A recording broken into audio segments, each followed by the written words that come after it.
اللهم صل على محمد يا رب صل عليه وسلم. Assalamu alaikum. I'm Dr. Aliyyah Hosein. I work with the North Central Regional Health Authority as a primary care physician 1.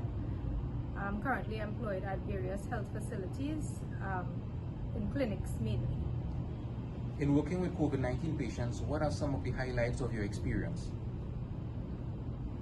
COVID-19 has changed the way we interact with our patients. First and foremost, now we have to be cognizant of the fact that any patient entering our consultations is a possible COVID-19 infected patient. Because of that, we have to take certain precautions. We have to wear our masks, still stick with the physical distancing. We encourage our patients to sanitize. We have to be sanitizing doorknobs, dress in specific PPE. That will entail sometimes a gown, head covering, goggles, gloves, and could be quite uncomfortable. But the thing is, the outpouring of support that we've been getting from our patients, it encourages us to keep going on.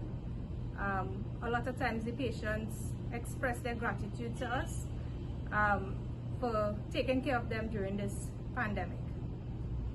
How has COVID-19 impacted you personally and or professionally? Well, personally, when COVID-19 hit our shores, I had the unfortunate experience of being a contact of one of the primary contacts of an early COVID-19 patient. One of my patients came in and I attended to her. This was before the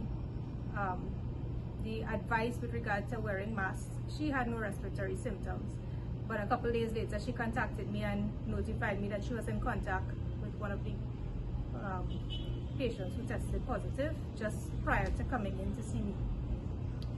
So because of that, I had to self-isolate and take certain precautions, isolate from the rest of my family members.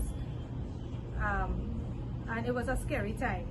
So COVID-19, reading about what's happening in other countries with this pandemic, it's scary for healthcare workers. And Allah tells us that He will test us with faith. And this is a test of faith. And I found myself becoming anxious initially about it,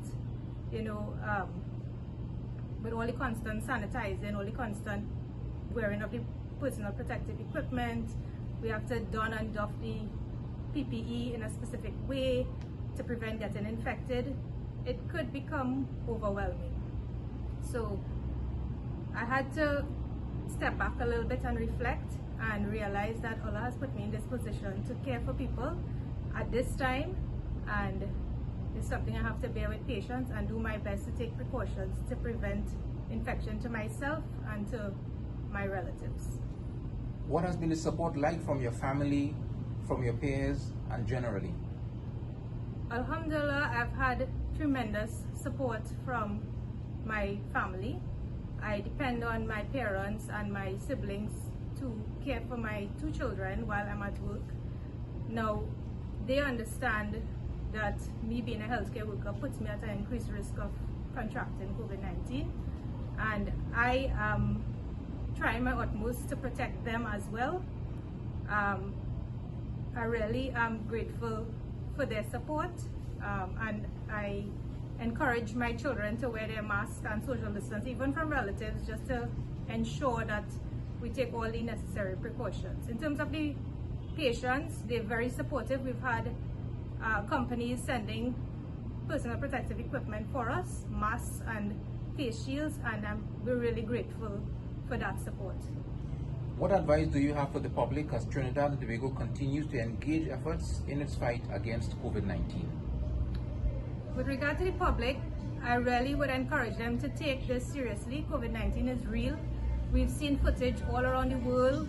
As medical professionals, we're reading up a lot about the research that's being done. This is not like any virus we've seen before.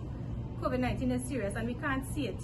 And it's easy to get fed up and frustrated with all the measures that have been put in place, but we have to stick to it. And I just want to mention briefly that Ramadan is around the corner, and It's a time where Muslims, we socialize a lot in the masjids, in the halls, have iftar and dinner together, and that is something I think should be discouraged this Ramadan. We see the numbers going up, and remember, having meals and breaking fast together would entail removing masks, and that is a high risk. That could be a high risk for a super spreader event. So as much as possible, especially for the people who it's not compulsory to go to the masjid, the women, the children, please stay at home to perform your tarawih, to break your fast and do your acts of ibadah.